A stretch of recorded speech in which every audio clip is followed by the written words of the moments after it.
vídeos de Creepy Suiken y edito mientras masticas el agua.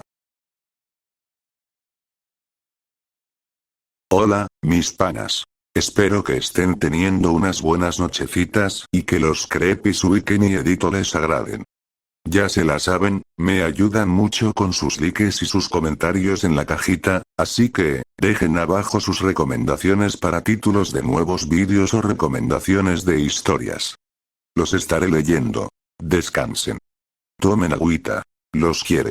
Quesadilla sin queso. Empezamos. La sombra.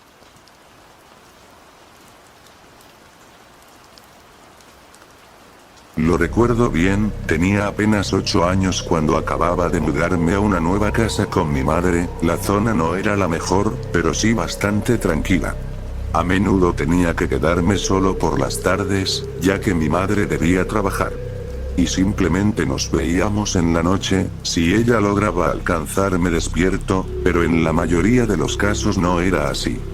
Despertaba a las 6:30 de la mañana para ir al colegio y regresaba a las 12 del mediodía. Después del colegio llegaba a casa y lo único que hacía era almorzar, sentándome en el piso comiendo cereal, mientras miraba un programa de televisión para niños.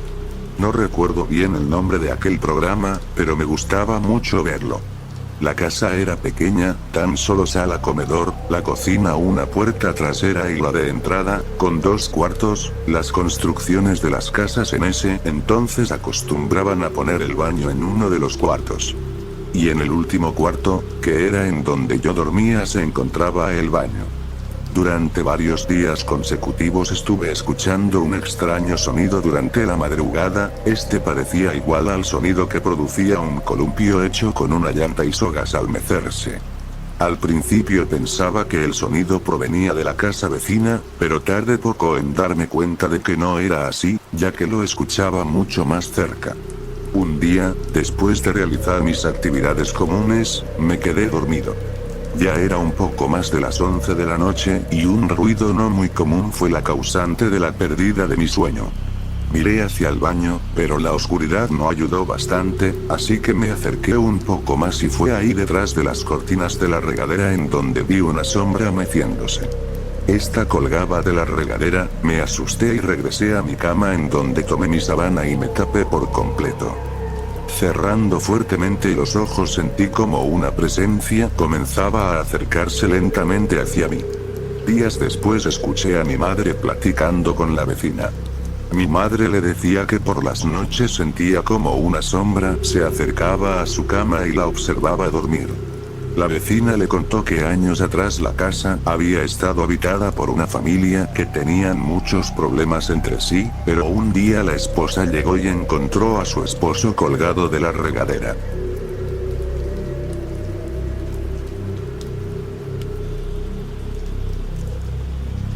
Cuando Timmy desapareció. Cuando el pequeño Timmy Marlowe desapareció, todo el pueblo estaba enfermo por la preocupación. Timmy era uno de los niños modelo. Un niño buenísimo, como dirían. Un alumno brillante. Un chico de buen corazón que era respetuoso con todos en el pueblo. Al principio, su familia anticipaba una extorsión. Cuando un niño pequeño es tomado de las calles, usualmente es algo planeado. Era posible que hubiesen estado observando a la familia y que esperasen una suma enorme a cambio de su retorno seguro. Pese a que la familia Marlowe no era adinerada en lo absoluto, el pueblo entero había expresado su disposición para apoyarlos. Pero a medida que los días se alargaron en semanas, nada sucedió. Ninguna llamada. Ningún correo. Voluntarios atentos armaron campañas de búsqueda. Todas las personas en el pueblo habían llegado para ayudar en el rescate del pequeño Timmy. Pegaron volantes en cada poste de luz y edificio. No se podía recorrer una calle sin ver la dulce sonrisa de Timmy iluminándote. Buscaron por semanas y semanas hasta que se pareció haber perdido toda esperanza. El niñito simplemente se había esfumado. Al final, sus padres se culparon a sí mismos por lo que había sucedido. siempre habían estado demasiado ocupados como para cuidarlo. El que trabajaran en empleos de tiempo completo resultaba en horarios muy apretados. Por eso contrataron a la señora Astor para que hiciera de niñera. La señora Astor era la viuda que vivía una casa al lado de la familia Marlowe. Luego del fallecimiento de su esposo, Albert, se había estado sintiendo bastante sola por su propia cuenta. La señora Astor les dijo a todos que Timmy nunca regresó de la escuela aquella tarde, y fue verdad. Era una anciana intachable. Nadie había conocido a Timmy mejor que la señora Astor. Lo cual, al final, fue la razón por la que lo mató. Timmy era un monstruo. La señora Astor lo vigilaba cuando él creía que nadie estaba pendiente. La manera en la que mataba a los animales de los vecinos y cómo sonreía cuando eran anunciados como extraviados. Lo había visto colar veneno para rata en las bebidas de su familia. Nunca lo suficiente para matar, solo lo suficiente para provocar que se enfermaran violentamente. La señora Astor nunca dijo ni una palabra. Entonces, Timmy se habituó a pegarle. Los moretes nunca fueron cuestionados. Después de todo, estaba vieja. Le salían moretes con facilidad. Timmy se aprovechó de esto y comenzó a golpearla más y más. Hacía berrinches y le tiraba cosas. Una noche, la señora Astor se fue a casa con una nariz rota. Atraerlo con galletas y postres no había sido difícil. ¿Qué niño podría resistirse a su gastronomía?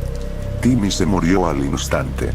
Lo único que quedó por hacer fue ingeniar la manera para deshacerse del cuerpo.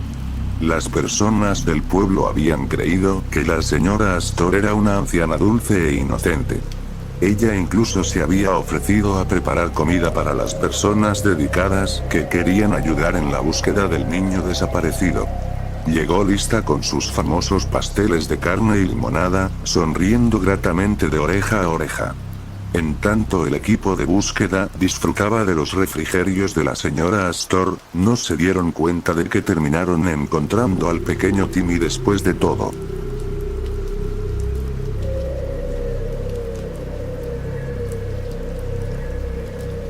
Ayer, mi esposa llegó temprano a casa.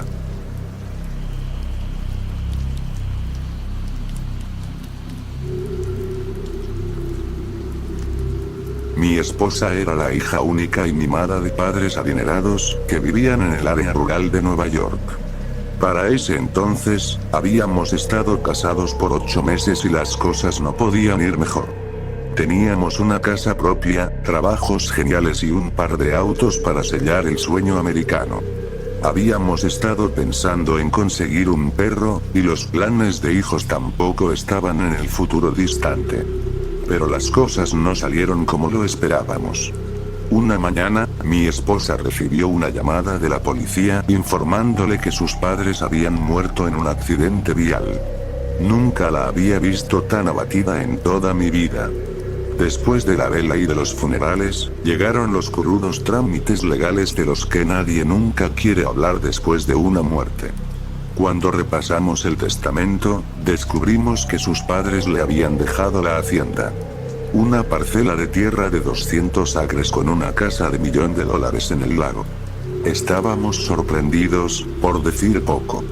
Comenzamos a mudarnos lo más pronto posible. Vendimos nuestra casa vieja y los autos, y aceptamos amablemente todas las pertenencias que sus padres habían querido que tuviéramos. Pero hubo un problema. La casa simplemente se sentía muerta. Era muy grande, pero, de alguna forma, estrecha. Todas las paredes parecían ser más angostas de lo que deberían, y podías gritar desde un extremo de la casa sin poder escucharlo en el otro. Acostumbrarnos nos tomó un tiempo, pero al final le agarramos cariño al viejo mastodonte. O al menos eso fue lo que le dije a mi esposa. Cuando estaba solo en la casa, había algo desconcertante sobre el lugar. Un rechinido en el piso, un crujido en la ventana, un escalofrío en mi cuello cuando pasaba a un lado de una ventana brillante, sintiéndome como si estuviera siendo observado. Realmente la odiaba. Mi esposa trabajaba hasta tarde cada día de semana. Cuidaba de las personas en un asilo para el ACA, y sus turnos se extendían desde las 4 hasta la medianoche. Usualmente, yo disfrutaba ese tiempo a solas. Leía con frecuencia o escribía, y a veces preparaba una gran pipa y me sumergía en una película. Y esta fue una de esas noches. Alisté todo, le di unas caladas a mi pipa, me envolví en una sábana y empecé la película. Fue un viernes y apenas eran las 8 de la noche, así que supuse que unas cuantas cervezas no me caerían mal. Tenía 4 horas y media hasta que mi esposa regresara. Me bebí algunas y llegué a casi la mitad de la película cuando escuché algo en el piso de abajo. Juro que pensé que era la casa jugándome trucos, como lo había hecho tantas veces en el pasado. Traté de ignorarlo. Pero entonces escuché un portazo. Me levanté rápidamente y fui a la planta baja. Mi corazón se paralizó cuando vi el resplandor de la luz de la cocina, que sabía que había dejado apagada. Me acerqué progresivamente a la gran entrada que conducía a la cocina. Podía oír movimiento. Y una sensación sobrecogedora de terror se filtró en mi cuerpo cuando finalmente me asomé por un lado de la pared. Era mi esposa. Jesucristo, mujer. Le grité, medio bromeando. Ella dio un brinco, sobresaltada por mi presencia. ¡Ay, Dios! No me asustes así. Que no te asuste. Ya pensaba que me iba a morir. ¿No se te ocurrió hablarme para saludar o algo? ¿Y por qué estás en casa tan temprano? ¿A Julie le parece bien? Sí, no hay problema. Le dije que no me sentía bien. ¿Y estás bien? La cuestioné, viendo que se veía perfectamente normal. Tenía una mirada de culpa. Estoy totalmente bien. Es solo que no quería estar ahí, dijo con una risita. Me pareció extraño. Nunca había llegado a casa temprano y no parecía importarle mucho. Pasé mi atención rápidamente a las bolsas de víveres. Le pregunté qué iba a preparar, a lo cual respondió, con emoción: pollo Alfredo. Oh, vaya, muero de gansa. ¿Necesitas ayuda? Se dio la vuelta con un cuchillo en su mano mientras sacaba el pollo. Me sonrió y dijo que no. Lentamente, me apuntó el cuchillo al rostro y declaró, con ojos lujuriosos: esta es tu noche. Te prepararé la cena y quizá después me puedas ayudar con algunas otras cosas. Me sonrió de nuevo, taimadamente. Me mordí el labio y la observé mientras seguía preparando la comida. Le agarré el trasero y le dije que iba a ver el resto de mi película. Subí las escaleras y me recosté en la cama. Una media hora después, mi esposa entró a la habitación. La cena está lista, fue lo único que dijo antes de salir lentamente. Bajé minutos más tarde, encontrándome con la cena desplegada atractivamente. La mesa se veía asombrosa. Por Dios, te luciste. Tengo que tomar una foto para Instagram. Me hurgué los bolsillos y noté que había dejado mi teléfono arriba. Subí rápidamente y no pude encontrarlo por ninguna parte, pero de seguro solo estaba perdido entre las cobijas. Fui al principio de las escaleras y grité: ¿puedes llamar a mi teléfono? Ella rió. No, vas a tener que esforzarte por esa foto de Insta. Anda, mi comida se está enfriando. No hubo respuesta. Seguí buscando por unos 3 minutos hasta que lo escuché vibrar. Lo encontré en el suelo, bajo una de mis camisas. Era mi esposa que se dignó a llamar.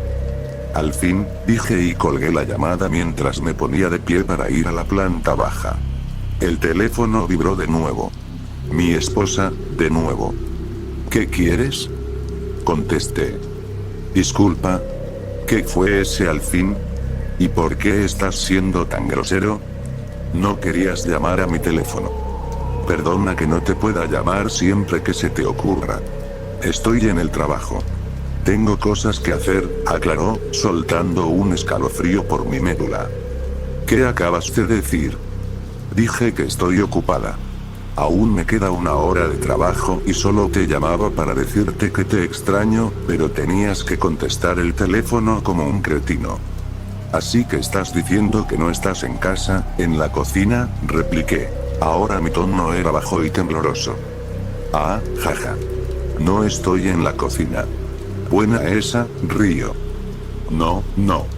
Te digo que hay alguien aquí que se ve exactamente como tú. Pensé que habías llegado temprano. Tragué grueso a medida que el entendimiento paralizaba mi cuerpo. Tienes que ponerle llave al dormitorio ahora mismo y encuentra algo que puedas usar como arma, dijo frenéticamente. Voy a llamar a la policía. Cariño, ¿qué mierda está pasando? ¿Quién es? Exigí. El miedo fluía de mi voz. Es mi hermana. Me quedé en el dormitorio hasta que la policía llegó. Resultó que se había asustado y se fue antes de que la policía llegara. Encontraron arsénico en la comida y una nota con 4 palabras. Esta es mi casa. Mi esposa nunca me contó de su hermana gemela. Al parecer, había estado entrando y saliendo de prisión y hospitales psiquiátricos toda su vida. Su familia la había desheredado y era como si estuviera muerta. Fue así hasta que escuchó del accidente. Ahora todas esas sensaciones extrañas que he estado sintiendo son más válidas. Y no han desaparecido.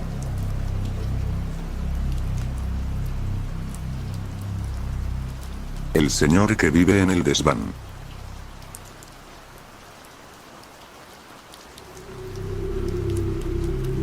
El señor que vive en el desván me ha dicho que puede ayudarme. En repetidas ocasiones lo ha hecho, como cuando necesito algo de apoyo para bajar el cereal de las alacenas, o cuando he necesitado realizar una tarea con mis padres. Ellos la mayor parte del tiempo no se encuentran en casa, y este amigo mío sale cuando ellos no lo ven.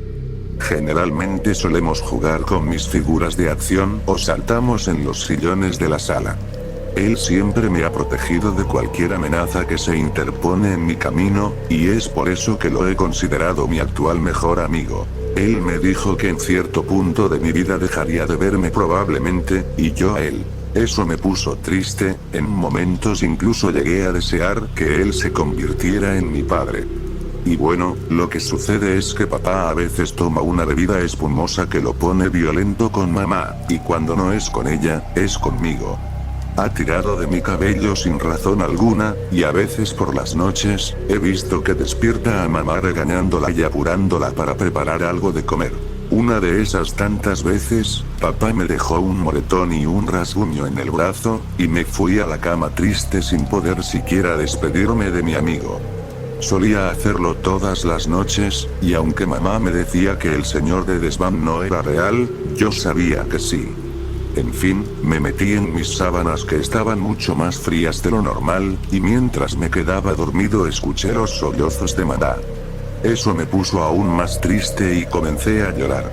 Justo en ese momento fue cuando el señor del desván apareció.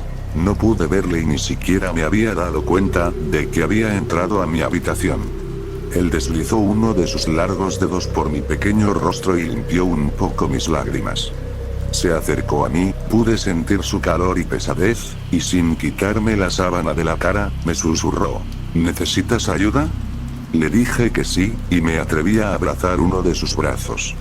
Eran delgados pero lo suficientemente grandes para que yo pudiera sentir que estaba abrazado a alguien. Le dije, papá es malo, él le pega a mamá y hoy me golpeó a mí.